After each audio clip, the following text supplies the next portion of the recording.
பொதுவாகவே புதுமுகங்கள், புது டெக்னீஷியன்ஸ், இப்படி எல்லாருமே புதுசாக இருக்கிற அட்வர்டைஸ்மெண்ட் பார்த்தோன்னாவே நான் அதனுடைய அதை கொஞ்சம் உன்னிப்பாக கவனிப்பேன். இவங்க என்ன புதுசாக வராங்க, என்ன சொல்கிறாங்க, இந்த டிசைன் எப்படி இருக்குது அப்படின்னு. அப்படி பார்த்ததுலேருந்து எனக்கு இந்த பட்டதாரி அப்படிங்கிற டைட்டில்லேருந்து இதுக்கு முன்னாடி பட்டதாரி பயலுகன்னு ஒரு இது இருந்தது. அதை ஏதோ ஒரு காரணத்துக்காக எடுத்துகிட்டு பட்டதாரின்னு போட்டிருக்காங்க. இருந்தாலுமே எனக்கு அட்ராக்டிவாக இருக்குது, டிசைன்லேருந்து எல்லாமே அட்ராக்டிவாக இருந்தது. அப்புறமேலாம் எஸ்எஸ் குமரன் வந்து எனக்கு இன்விடேஷன் வைக்கும்போது தான் இது எஸ்எஸ் குமரன் பண்ணுறாரு அப்படின்னு எனக்கு தெரிஞ்சது. வரும்போதே அவர் ஒரு கண்ணில் சாங் கொண்டு வந்திருந்தார். அப்பயே ரொம்ப நல்லா இருக்குன்னு சொன்னேன் குமரன்.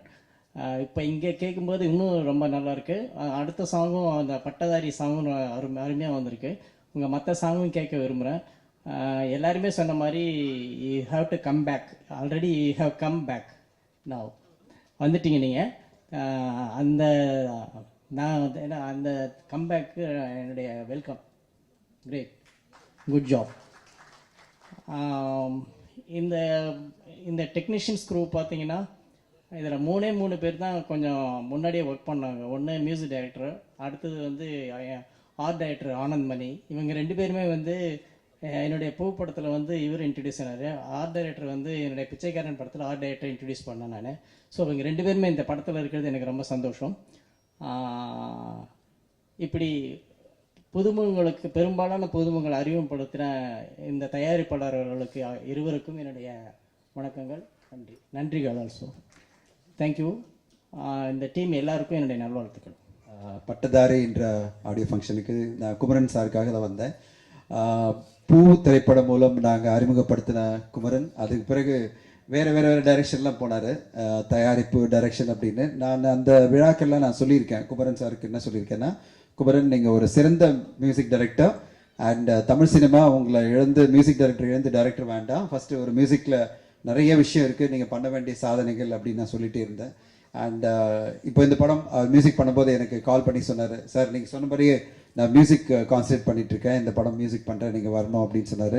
ரொம்ப சந்தோஷமாக இருந்தது குமரன். அண்ட் இன்னும் நிறைய படங்கள் உங்களுடைய மியூசிக் ஒரு மிகப்பெரிய ரசிகர் பட்டாளம் இருக்குது. யாருமே மறக்க முடியாத பாடல்கள் நீங்கள் கொடுத்தது. பூ படமாக இருந்தாலும் சரி, கலவாணி, அது பிறகு வந்த படங்கள்லாம். ஸோ அந்த மாதிரி நிறைய படங்களுக்கு மியூசிக் அமைக்கணும். இந்த படத்துடைய மியூசிக் நல்லா வந்திருக்கு. புது லிரிக் ரைட்டர், புது டைரக்டர், புது சினிமாட்டோகிராஃபர் அப்படின்னு ஒரு மிகப்பெரிய இளைஞர் பட்டாளம் இந்த படத்து மூலமாக அறிமுகமாகிறது. தரன், சங்கர் அண்ட் விஜயன் எல்லாருக்கும் என்னுடைய வாழ்த்துக்கள். புதுமையாக வரவங்க எல்லாருமே ஜெயிப்பாங்க கண்டிப்பாக தமிழ் சினிமாவில். நல்ல படமாக வரும்போது இந்த படத்தை வந்து ஒரு புது தயாரிப்பாளர் தயாரிச்சிருக்காங்க. அது முதல் முறை நம்ம பார்க்குறோம். ஒரு ஹஸ்பண்ட் ஒய்ஃப், அதுவும் ஒய்ஃப் வந்து வெல்கம் அட்ரஸ் பண்ணுறதெல்லாம் தமிழ் சினிமாவில் நம்ம பார்க்காத விஷயங்கள்.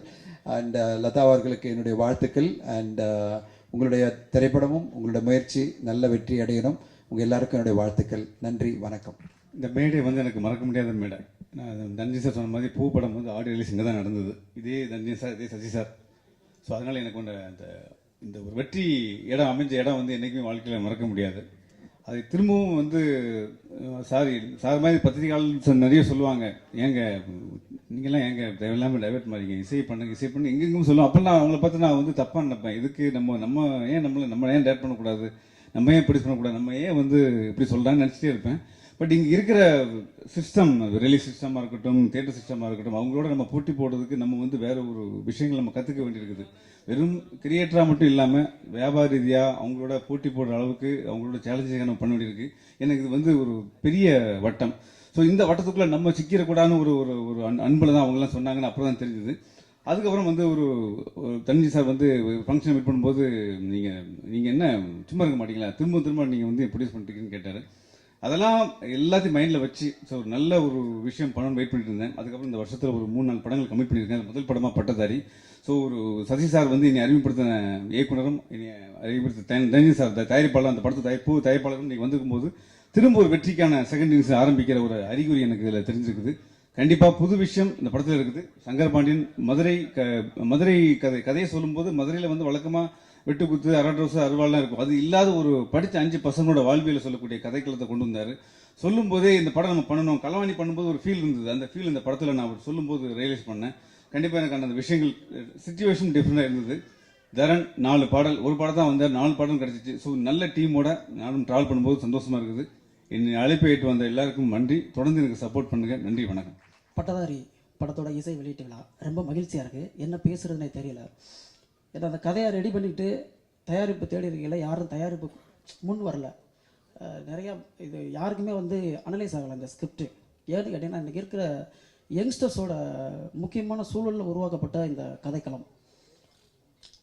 அதுக்கப்புறம் இது வந்து படமாக எப்போ பண்ணுவோம் அப்படின்னு தெரியாமல் பண்ணுவோமா இல்லையா அப்படின்னு நான் வந்து குழப்பத்திலே இருந்த நேரம் அப்படி என்னோட இயக்குனர் வந்து படம் பண்ணிக்கிறாங்க. அந்த படத்தில் நான் உதயகரனோ ஒர்க் பண்ணிக்கிட்டு இருந்தேன். ஒர்க் பண்ணிக்கிட்டு இருக்கும்போது தான் வந்து கோடைமலை அப்படின்னு ஒரு படம் நடித்தாங்க. அந்த படம் நடிச்சிருக்கேன். நான் அவங்க கூடவே தான் இருப்பேன். அது போல் போயிருக்கையில் அங்கே வந்து ஷூட்டிங் முடிஞ்சிட்டு சங்கரம் கோயிலில் வந்து அந்த கோயிலை வந்து சாமிட்டு வருவோம் அப்படின்னு சொல்லிட்டு போகும்போது அங்கே வந்து கைடு மாதிரி வந்து அந்த கோயிலோட நிகழ்ச்சிகள் அப்புறம் சொல்லிக்கிட்டு இருந்தார். அப்போ கேட்டுகிட்டே இருக்கையில் ஒரு குறைஞ்சது ஒரு 15 பேர் போயிருப்போம். 15 பேரில் நானும் ஒரு ஆள் அது போயிருந்தேன். அப்போ வந்து இங்கே சொல்லிக்கிட்டே இருக்கையில் ஒரு இடத்துல வந்து சொன்னாங்க, அந்த கருவறையில் சாமிக்கு எதிர்த்தாப்புல ஒரு ரவுண்டு வெங்கலத்தில் ஒரு இடம் இருக்குது. அதில் வந்து உட்காந்து என்ன வேண்டிக்கிறோமோ அது வந்து விரைவில் நடக்கும் அப்படின்ற மாதிரி எக்ஸ்பிளைன் பண்ணிகிட்டு இருந்தாங்க. அப்போ சார் என்ன செஞ்சாங்க, 15 பேர் இருக்க கூட்டத்தில் என்னை மட்டும் கூப்பிட்டுட்டு போடா போய் அதில் உட்காந்து சீக்கிரம் படம் பண்ண வேண்டிய அப்படின்னு சொல்லி என்னை வந்து அங்கே அனுப்பிச்சி விட்டாங்க. பட் நான் போய் இங்கே உட்காந்துட்டு படம் பண்ணணும்னு வேண்டுனதை விட நான் படம் பண்ண தகுதியானவன ஆயிட்டுன்றது எனக்கு குருநாதருக்கு தெரிஞ்சிருச்சு அப்படின்றத உணர்ந்து அந்த இடத்துல. அதுக்கப்புறம் தான் வந்து சரி ஓகே அதை வந்து கதையை ரெடி பண்ணுவோம் அப்படின்னு சொல்லிட்டு இருக்கேன். அந்த ஆக்சிடென்ட் ஆனது. அதுக்கப்புறம் 6 மந்த் வந்து ட்ரீட்மெண்ட்னால வீட்டிலே இருந்தேன். வீட்டிலே இருக்கும்போது தான் நம்ம வந்து இந்த புக் ரீடு பண்ணுறது இந்த மாதிரியான வேலையிலேயே நம்ம வந்து மைண்ட் செலுத்துறதுனால அப்போ சும்மா 6 மந்த் எப்படி சும்மா இருக்கிறது, பேஷண்ட்டாக இருக்க எனக்கு விருப்பமே இல்லை. அதனால அப்போ எழுத ஆரம்பித்தது தான் இந்த ஸ்கிரிப்ட். 2013 எழுத ஆரம்பித்தேன். எழுதிட்டு அதுக்கப்புறம் வந்து சாரோட படம் திருப்பி க்யூர் ஆகிட்டு படத்தில் ஒர்க் பண்ணிட்டு இருக்கும்போது தான் அப்புறம் வந்து மிஸ்டர் தாமரச்செல்வன் அப்படின்றவங்களோட அழைப்பு வந்துட்டு இந்த மாதிரி வந்து சொன்னாங்க. நாங்கள் வந்து அவங்க ஏற்கனவே எனக்கு தெரியும், ஒரு 5-6 வருஷத்துக்கு முன்னாடி பழக்கம் இருந்தது, ரொம்ப பரிச்சயம் இல்லை, ஆனால் தொடர்பில் இருந்தாங்க. அவங்க சொன்னாங்க இந்த மாதிரி வந்து ஒரு படம் நல்லா இருக்கும் சங்காரை வந்து இப்போ பார்க்கலாமா அப்படின்னு சொன்னாங்க. சரி ஓகே சார் வரி சார்னு சொன்னேன். அப்போ வந்து சென்னையில் வெள்ளம் போய் எல்லாம் ஊரை விட்டு சென்னையை விட்டு ஊருக்கு போயிட்டு இருக்காங்க. எனக்கு வந்து இப்படி அழைப்பு வருது. அப்போ நான் வந்து சொன்னேன் சென்னையில் எங்கே சார் வரணும் அப்படின்னு சொன்னேன். அப்போ அவங்க சொன்னாங்க இந்த மாதிரி வந்து காஞ்சிபுரத்தில் செய்யாதது அவங்க ஊர், அங்கே வந்துருங்க அப்படின்னாங்க. சரிட்டு அதுக்கப்புறம் நான் அங்கே போயிருந்தேன். அங்கே போய் மீட்டிங் போகும்போது தான் எனக்கு வந்து இளங்கோவன் சார் அவர்களை வந்து அறிமுகப்படுத்திட்டு சார் தான் பண்ணுறாங்க அப்படின்னு சொல்லிட்டு ஒரு மீட்டிங் போனது. ஃபஸ்ட்டு மீட்டிங் முடிச்சுட்டு ஒரு 1 டே முடிச்சுட்டு அங்கேருந்து மதுரை கிளம்பிட்டு அப்படியே இங்கே சென்னை வரல, காஞ்சிபுரத்துலேருந்து அப்படியே மதுரை போயாச்சு. மதுரை போயிட்டு அப்புறம் நான் திருப்பி எங்கள் ஒர்க்கில் இருந்தேன். அப்போ வந்து 2 டேஸ் வச்சு திருப்பி கூப்பிட்டு இந்த மாதிரி செகண்ட் மீட்டிங் வந்துருங்க அப்படின்னு சொல்லும்போது சரின்ட்டு சென்னை வந்துட்டு அப்புறம் பேசினா எனக்கு எப்போ ஆரம்பிப்பாங்க அப்படின்றது தெரியாது. பட்டு அவங்க சொல்லிவிட்டு உடனே என்ன பண்ணிட்டாங்க, ஆஃபீஸ் பார்ப்போம் அப்படின்ட்டாங்க. சென்னை ஃபுல்லாக மொழிங்கால் தண்ணி, எங்கே ஆஃபீஸ் பார்க்குறது, ஆஃபீஸ் பார்க்கணும்னா இங்கே வரணும்னா இங்கே வரவே முடியல. பட் இருந்தாலும் வந்து அப்புறம் வந்து அவங்க கூப்பிட்டு காமிச்சாங்க. ஸோ அவங்களோட ஓன் அப்பார்ட்மெண்ட் அது, ஓன் பில்டிங்கு. அதில் சொல்ல வட்டி சரி ஓகே சார் சினிமா வந்து எங்கேருந்து பண்ணேன், நான் மதுரிலேருந்தே கூட ஆஃபீஸ் போட்டு பண்ணலாம், அப்படி படங்கள்லாம் பண்ணி ஃபிட் கொடுத்துருக்கு, இங்கேருந்து பண்ணலாம் அப்படின்னு சொல்லிட்டு அங்கே ஆஃபீஸ் போட்டு தான் வேலையை ஆரம்பித்தேன். பட்டு இவ்வளோ சீக்கிரமாக படத்தை முடித்ததுக்கு தயாரிப்பாளர் இளங்கோவன் சார் அவர்களுக்கு தான் நான் மிகப்பெரிய நன்றி சொல்லணும். ஏன்னா 1 மாதம் தான் நான் வந்து ஆரம்பித்து இப்போ வந்து நாங்கள் ஷூட்டிங் போகும்போதெல்லாம் வந்து எலெக்ஷன் டைம் கரெக்டாக வந்து மாட்டிக்கிட்டான். நான் கூட சொன்னேன் வந்து எலெக்ஷன் முடியட்டும் சார், பெர்மிஷன் எங்கேயும் கிடைக்க மாட்டேங்குது, கொஞ்சம் லேட்டாக கூட பண்ணுவோம் அப்படின்னு கூட சொன்னேன். அதெல்லாம் வந்து முடியவே முடியாது, நீங்கள் வந்து இமிடியட்டாக முடிச்சிருங்க, என்ன பிரச்சனைனாலும் பார்த்துக்கலாம் அப்படின்னு அவங்க கொடுத்த அந்த உத்வேகம் இருக்குது பார்த்தீங்களா. அதில் தான் வந்து நாங்கள் வந்து நிறுத்தவே இல்லை, ஸ்டாப் பண்ணவே இல்லை. என்ன பிரச்சனைனாலும் போலீஸ் வரும், சண்டை வரும், அதுக்கும் ஷூட்டிங் இருக்கும் நடந்துக்கிட்டு இருக்கோம். அது மதுரையில் தான் போய் ரொம்ப சிரமப்பட்டோம். அதுக்கப்புறம் வந்து படத்தை வெற்றிகரமாக முடித்து இவ்வளோ தூரம் கொண்டு வந்ததுக்கு தயாரிப்பாளர்களுக்கு மிகப்பெரிய நன்றி சொல்லணும். அதுக்கப்புறம் பார்த்தீங்கன்னா இதுக்கு வந்து இசை வந்து மிகப்பெரிய பக்கபலமாக இருந்தது. அதற்காக வந்து நான் இசையமைப்பாளர் தேடுதல் வேட்டையில் இருக்கும்போது ஒரு 4 பேரை சந்தித்து பேசினேன். அதில் 3 பேரை அவாய்ட் பண்ணிட்டு ஒரு ஆளோட கூட ட்ராவல் பண்ணி ஒரு 1 வீக் தான் ட்ராவல் பண்ணேன். 1 வீக்கில் வந்து எனக்கு அது சாட்டிஸ்ஃபைடு இல்லை, அது சரியாக வராதுன்ட்டு அப்புறம் வந்து தயாரிப்பாளர்கிட்ட சொன்னேன், இந்த மாதிரி சார் இந்த மாதிரி இருக்குது சார் அப்படின்னு சொல்லும்போது அவங்க சொன்னாங்க, சார் எனக்கு முழு சுதந்திரம் கொடுத்தாங்க, நீங்கள் என்ன பண்ணணுமோ பண்ணுங்க அப்படின்னு சொல்லிட்டு. அதுக்கப்புறம் என்னோட மேலாளரை கூப்பிட்டு சொன்னேன் இந்த மாதிரி வந்துட்டுன்னு சொல்லிட்டு. எனக்கு இந்த களவாணி 2 படங்களும் வந்து அந்த மியூசிக்கெல்லாம் என்னை வந்து ரொம்ப டிஸ்டர்ப் பண்ண படங்கள். ஸோ அதனால் வந்து சார்கிட்ட வந்து அப்பாயின்மெண்ட் வாங்க முடியுமா கேட்க முடியுமான்னு கேட்கும்போது அப்புறம் வந்து மேலாளர் வந்து பேசி சொன்னாங்க. அதுக்கப்புறம் சார் சொல்லும்போது சொல்லிட்டாங்க, இந்த மாதிரி முதல்ல டேரக்டர் வர சொல்லுங்கள், நான் கேட்குறேன், கதை பிடிச்சிருந்தா நான் பண்ணுறேன், இல்லைன்னா எதுவும் என்னை நினச்சிக்காங்க அப்படின்ற மாதிரி சொல்லிட்டாங்க. அப்படின்னு சொல்லிட்டு சரி ஓகேன்னு சொல்லிட்டுனா அப்புறம் நான் தயாரிப்பாட்ட சொன்னேன். சரின்ட்டு எல்லாரும் போய் பார்த்துட்டு சந்தித்து பேசும்போது அப்போ வந்து என்ன அப்படின்னாங்க. அப்போ நான் வந்து இந்த மாதிரி வந்து லைன் தான் சொன்னேன். லைன் சொன்னோன்னா அவர் கேட்டுட்டு அப்படியே கிரு இருந்தாங்க. இருந்துட்டு ஏதோ ஒரு மேட்ரு இருக்குது அப்படின்ற மாதிரி, ஓகே நான் அந்த படத்தில் வந்து ஒர்க் பண்ணணும், எனக்கு ஏதோ ஒன்று தோணுது, கண்டிப்பாக பண்ணுவோம் அப்படின்னாங்க. அவங்க பண்ணுவோம்னு சொன்னதுக்கப்புறம் எனக்கு இன்னும் மிகப்பெரிய பலமாயிருச்சு. என்ன கேட்டிங்கன்னா, மியூசிக்கல் வந்து கொஞ்சம் எனக்கு கிடைக்காம அலைஞ்சிக்கிட்டு இந்த நேரத்தில் சார் போன்ற ஒரு படம் பண்ணுன்னு ஒரு மியூசிக் டேரக்டர் கிடைக்கும் போது எனக்கு ரொம்ப சப்போர்ட்டிவாக இருந்துச்சு. அதுக்கப்புறம் நான் வந்து இந்த மியூசிக்கல் சைடில் அந்த பக்கம் எதுவுமே போகல. எல்லாமே வந்து ஓகே சார் பண்ணிக்கிறோங்க அப்படின்ற அந்த இதில் வந்து கொஞ்சம் ஃபுல்ஃபில் ஆகிட்டேன். அதுக்கப்புறம் வந்து படப்பிடிப்பு முடிஞ்சு இன்றைக்கு வந்து ஆடியோ லான்ச்சு. ஆர்டிஸ்ட் பார்த்தீங்கன்னா அபிசரணன்னு ஒரு பையன், அப்புறம் வந்து அதிதின்னு ஒரு பொண்ணு, மலையாளத்து பொண்ணு, தமிழில் இன்ட்ரோ கொடுத்துருக்கு. அப்புறம் வந்து இடையில ஆர்டிஸ்ட் எல்லாம் இருக்காங்க. கதை பார்த்தீங்கன்னா, பட்டம் படித்து முடிச்சுட்டு வெட்டியாக ஊரை சுற்றிக்கிட்டு இருக்கிற ஒரு 5 பசங்களை பற்றிய ஸ்கிரிப்ட். களம் வந்து மதுரைன்னு சொன்னோன்னா எல்லாருக்குமே வந்து ஒரு ஒரு ஒரு கதை ஓடும். மதுரைன்னு வந்தாட்டாயப்பா அறுபதிட்டு ஓடுவாங்க அப்படின்ற மாதிரி ஒரு கதை ஓடும். இந்த இடத்துல தான் நான் கொஞ்சம் முரண்பட்டு நின்றது என்னன்னு கேட்டிங்கன்னா, ஏன் இப்படி தொடர்ந்து சித்தரிக்கப்பட்டுக்கிட்டு இருக்கு, மதுரையில் வந்து படித்தவங்களே இல்லையா, அவங்களோட வாழ்க்கையில் ஏன் பதிவாக மாட்டேங்குது அப்படின்னு எண்ணிய நேரம் அது. அப்போ நான் சொன்னேன், நம்ம வந்து பட்டம் முடிச்சுட்டு மேற்கொண்டு படிக்காமலும் வேலைக்கு போகாமலும் வெட்டியாக ஊரை சுற்றுற ஒரு இடம் இருக்குது. அது எல்லார் லைஃப்லேயுமே வந்து குறைஞ்சது ஒரு 2 வருஷம் 3 வருஷம் விழும். எல்லாருமே படிச்சுன்னு அப்படியே வேலைக்கு போகிறது கிடையாது. படித்து முடிச்சுட்டு அடுத்து படிக்கிறதும் கிடையாது. எல்லாருக்கும் அது அமையாது. சிலருக்கு அமையும், சிலருக்கு அமையாது. எனக்கு தெரிய என்ன வந்து எம்டிஆர் இருந்து அப்படியே கல்யாணம் முடிச்சு இன்னும் அப்படி சுற்றிக்கிட்டு இருக்காங்கலாம் பார்த்துருக்கேன். அந்த இடத்துல இருக்கக்கூடிய 5 பசங்களை பற்றிய ஸ்கிரிப்ட் தான் வந்து எடுத்தது. இதில் பார்த்தீங்கன்னா, ஒரு ஹீரோ இருப்பார், ஹீரோவுக்கு 4 ஃப்ரெண்ட்ஸ் இருப்பாங்க. ஹீரோயினை லவ் பண்ணுவார். அந்த லவ்வில் பிரச்சனை வரும். இந்த 4 பேரும் போய் அந்த பிரச்சனையை முன்னிறுத்து கல்யாணம் பண்ணி சேர்த்து வைப்பாங்க. இப்படி தான் வந்து தொடர்ந்து சித்தரிக்கப்பட்டு இருக்கு. இதிலிருந்து கொஞ்சம் மாறுபடலாம், சொன்னதே நம்மளும் சொல்ல வேணாம், வேறு ஏதாவது சொல்லுவோம் அப்படின்னு சொல்லும்போது தான் ஹீரோ இருக்கார், ஹீரோ பின்னாடி 4 பேர் இருக்காங்க. அப்போ என்னோட கதையில் வந்து 5 கதாபாத்திரங்கள், ஹீரோன்னு யாரையும் பிரித்து பார்க்கல, 5 கதாபாத்திரங்கள். 5 கதாபாத்திரங்களுக்கும் 5 அந்த பக்கம் பொண்ணுங்க, 5 பொண்ணுங்க, 5 பசங்க 5 பொண்ணுங்க, அந்த மாதிரி வந்துருச்சு. 5 பொண்ணுங்க 5 பசங்க போது 5 பேருக்கு லவ் இருக்குது, 5 லவ் இருக்குது. 5 லவ் ஒன்றுக்கு ஒன்று சம்மந்தப்பட்டதே இல்லை, ஒவ்வொன்றும் தனித்தனியாக இருக்குது. இப்போ இவன் ஃபேமிலி இருக்குது, அங்கிட்ட அவன் ஃபேமிலி இருக்குது, இதுக்குள்ளே சுற்றி வந்துக்கிட்டு இருக்குது. இப்படின்ற ஒரு பெரிய வட்டம் சேர்ந்துருச்சு. எல்லாமே நியூ பர்சஸ் தான் வச்சு பண்ணியிருக்கு. கொஞ்சம் சப்போர்ட்டிவாக இருந்தது. கதை நல்லா பண்ணியிருக்கோம், படம் நல்லா வந்திருக்கு. சாங்ஸ் குறித்து சொல்லி ஆகணும். எனக்கு வந்து ஆடியோ லான்ச்னால சாங்ஸ் குறித்து சொல்லி ஆகணும்.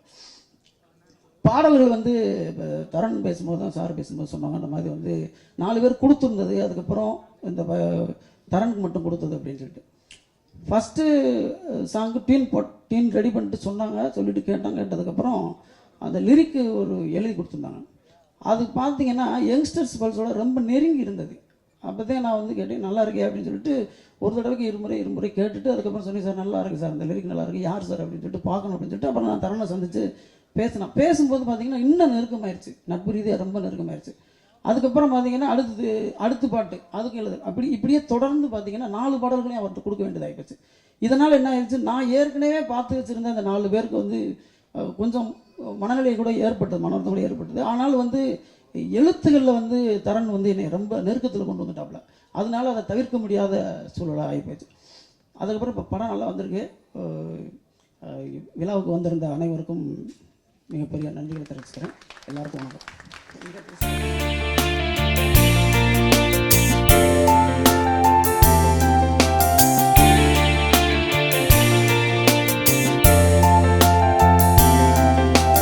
கடவுள் படைப்பில் என்னென்ன அதிசயம், ஒவ்வொன்றும் ஒரு விதம் அழகான அற்புதம், எல்லா உயிருக்கும் பொதுவாய். எல்லாரும் பேசும்போது சொன்னாங்க, கஷ்டப்பட்டார், டூப் எல்லாம் பண்ணார், நிறையா ஸ்டன்ஸ் பண்ணார் அப்படின்லாம் சொன்னாங்க. இல்லை, நான் அவ்வளோவா பெருசாக கஷ்டப்படல. கதை கேட்காம நான் எடுத்த முடிவை கதை கேட்டதுக்கப்புறம் ரொம்ப சங்கடமாக கூச்சமாக இருந்தது. எனக்கு 2004 ஒரு ஆக்சிடெண்ட் ஆச்சு. அதுலேருந்து எனக்கு ஹைட்டில் வந்து தலை சுத்தம், கொஞ்சம் ஹைட்டில் நின்னா. ஸ்டன் சிவா சார் சொன்னார், நிறைய ரிஸ்க் எடுத்து பண்ணியிருக்காங்க. நான் அவங்க அந்த ஃபைட்டர்ஸ் எடுத்த ரிஸ்க்லாம் ஒன்றுமே இல்லை, நான் 1% கூட பண்ணல. அந்த ஃபைட்டர்ஸ் தான் அவ்வளோ கஷ்டப்பட்டாங்க. நடுவில் நிறைய பேர் வருவாங்க போயிடுவாங்க, குடும்பம் மட்டும்தான் உங்கள் கூட இருக்கும். சில விஷயம் சந்தோஷமாக இருந்தது, பல விஷயம் ரொம்ப சங்கடமாக கூச்சமாக இருந்தது.